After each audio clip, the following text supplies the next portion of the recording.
నమస్తే, welcome to our channel. దేశవ్యాప్తంగా సంచలనం సృష్టించిన ఓబులాపురం అక్రమ మైనింగ్ కేసులో ఈరోజు హైదరాబాద్ సిబిఐ కోర్టు సంచలన తీర్పు ఇచ్చింది. మరి ఈ తీర్పులో ఎవరిని దోషులుగా చేర్చింది, ఎవరిని నిర్దోషులుగా చేర్చింది, ఇటువంటి అంశాలన్నీ కూడా తెలుసుకునే ప్రయత్నం చేద్దాం. దీన్ని పూర్తిగా విశ్లేషించడానికి మనతో పాటుగా ఉన్నారు ప్రముఖ రాజకీయ విశ్లేషకులు అప్సాని రాజేష్ గారు. సార్ నమస్తే. సార్, దాదాపు 14 ఏళ్ల తర్వాత దేశవ్యాప్తంగా ఏదైతే సంచలనం సృష్టించిందో ఓబులాపురం అక్రమ మైనింగ్ కేసు ఈ రోజు సిబిఐ కోర్టు అయితే తీర్పు ఇచ్చింది. మరి మొత్తానికి గాలి జనార్దన్ రెడ్డిని దోషిగా తేల్చింది. సార్, మరి అసలు ఇంకా ఇందులో నిర్దోషులు ఎవరున్నారు, దోషులు ఎవరున్నారు, ఈ తీర్పు కరెక్ట్ గానే ఉందా, ఏమంటారు మీరు? ఇప్పుడు న్యాయస్థానం నుంచి ఒకసారి ఒక కేసు విచారణ పూర్తయిపోయి తీర్పు వచ్చిన తర్వాత తీర్పు కరెక్ట్గా ఉందా లేదనేది మనం బహిరంగంగా దాన్ని వ్యాఖ్యానించలేం. దాని మీద మనకి ఏదైనా అబ్జెక్షన్స్ ఉంటే పైకోర్టుకి వెళ్ళి ఆ తీర్పుని సవాల్ చేసే అవకాశం, హక్కు ఆ కేసులో అక్యూజ్డ్కి ఉంటుంది, ఆ కేసును విచారించిన విచారణ సంస్థకి ఉంటుంది. కేసులో విధించాల్సిన స్థాయి శిక్షలు విధింపబడలేదు, అందరినీ కన్విక్ట్ చేయలేదు, కొంతమందిని ఎక్విటల్ చేశారు అన్న భావన ఉంటే విచారణ సంస్థ పైకోర్టుని అప్రోచ్ అవుద్ది. కొందరిని మాత్రం నిర్దోషులుగా విడుదల చేశారు, మమ్మల్ని దోషులుగా ఖరారు చేశారు అన్న భావన ఉంటే ఎవరైతే ముద్దాయిలుగా ఉన్నారో వాళ్ళకి ఉన్నత న్యాయస్థానానికి వెళ్ళడానికి హక్కు ఉంటుంది. ఇదొక ఆస్పెక్టు. కాకపోతే ఒకటైతే వాస్తవం ఏంటి అంటే, కొన్నాళ్ల పాటు అవినీతి, అక్రమాలు, ఆక్రమణలు, దౌర్జన్యాలు, డబ్బు ద్వారా దక్కే అహంకారం, ఇవన్నీ కూడా చలామణి కావచ్చేమో కానీ అంతిమంగా మనం పదే పదే చెప్పుకున్న సత్యమేవ జయతే అనేది నిజం నిలకడ మీద గెలుస్తుంది, అంతిమంగా నిజమే గెలుస్తుంది అని చెప్పని ఈ కేసు ద్వారా మరొకసారి రుజువైంది. 2004-09 మధ్యకాలంలో వైఎస్ రాజశేఖర రెడ్డి గారు ఈ రాష్ట్రానికి ముఖ్యమంత్రిగా కొనసాగిన రోజుల్లో గాలి జనార్దన్ రెడ్డి ద్వారా ఓబులాపురం మైనింగు అక్రమ తవ్వకాల మీద రాష్ట్రం అట్టుడికిపోయింది. ఆ రోజుల్లో గాలి జనార్దన్ రెడ్డి కన్నా ఎక్కువగా రాజశేఖర రెడ్డి గారు అసెంబ్లీలో ప్రతిపక్షాల నోరు నొక్కేసేవాడు. సభా సంఘాన్ని నియమిస్తున్నా, మీరు కావాలంటే వెళ్ళి విచారించుకొని రండి అని చెప్పని ఆ సభా సంఘానికి కూడా పూర్తి స్థాయిలో సహకరించని పరిస్థితులు అటువైపు గాలి జనార్దన్ రెడ్డి నుంచి సృష్టించేలాగా చేసేవాళ్ళు. గాలి జనార్దన్ రెడ్డి సాక్షాత్తు హైదరాబాదులో రాష్ట్ర మాజీ ముఖ్యమంత్రి చంద్రబాబు నాయుడు గారిని ఉద్దేశించి రాళ్లతో కొడతాను, నీచుడివి నువ్వు, అది ఇది అని చెప్పని పిచ్చి మాటలు మాట్లాడుతుంటే కట్టడి చేయాల్సిన ప్రభుత్వం కట్టడి చేయకుండా అతన్ని ప్రోత్సహించారు.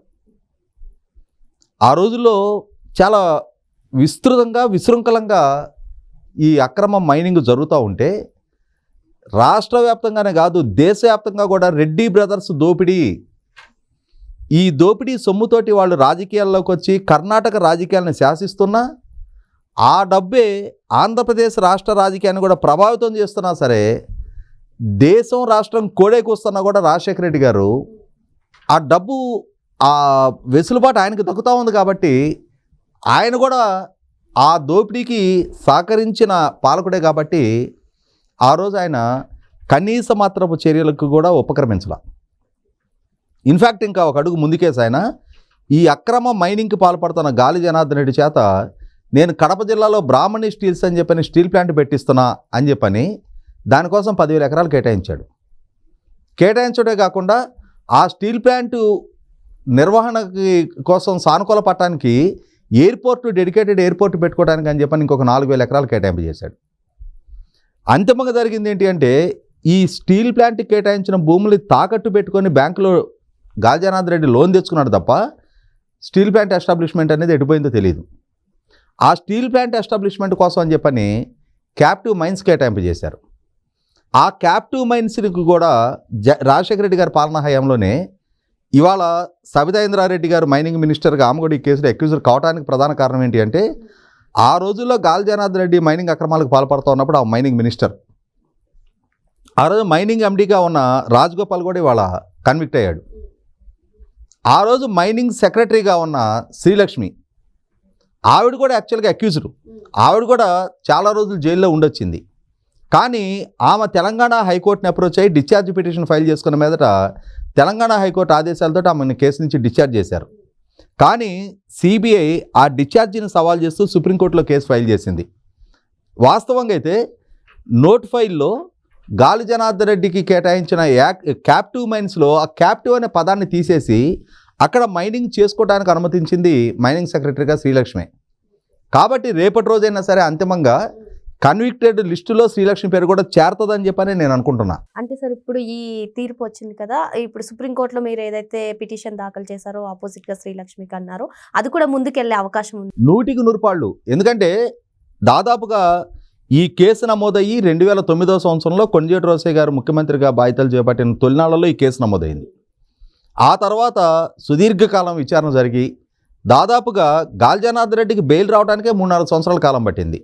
అన్నాళ్ళు జైల్లో ఉండి బెయిల్ మీద బయటకు వచ్చిన తర్వాత కేసు విచారణ ప్రక్రియ మొదలు కావడానికే చాలా కాలం గడిచింది. ఇప్పుడు మనం చూస్తున్నాం కదా, జగన్మోహన్ రెడ్డి గారి కేసులు కూడా విచారణ స్టేజ్కి రావడానికే 12 సంవత్సరాల కాలం గడిచిపోయింది.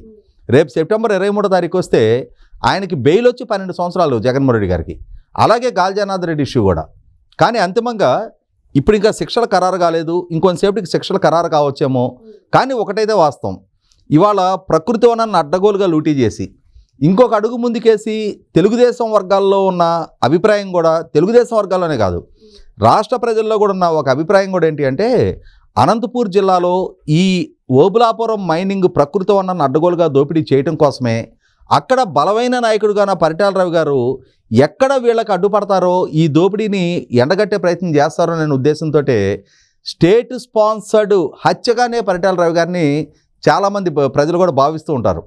ఆ రోజు పరిటాల రవి గారు లాంటి ఒక బలమైన నాయకుడిని హత్య చేయించిన పక్షంలో రాష్ట్రంలో ఇంకా ఏ నాయకుడు ఆ రోజు రాజశేఖర రెడ్డి గారి ప్రభుత్వం ద్వారా జరిగే ఏ అక్రమాలని ప్రశ్నించే సాహసం చెయ్యడు అనే ఒక అభిప్రాయంతో ఆ రోజు పరిటాల రవి గారి హత్యకి కూడా ప్రభుత్వమే తన యంత్రాంగం ద్వారా సహకరించింది అనే అభిప్రాయం కూడా ప్రజల్లో ఉంది.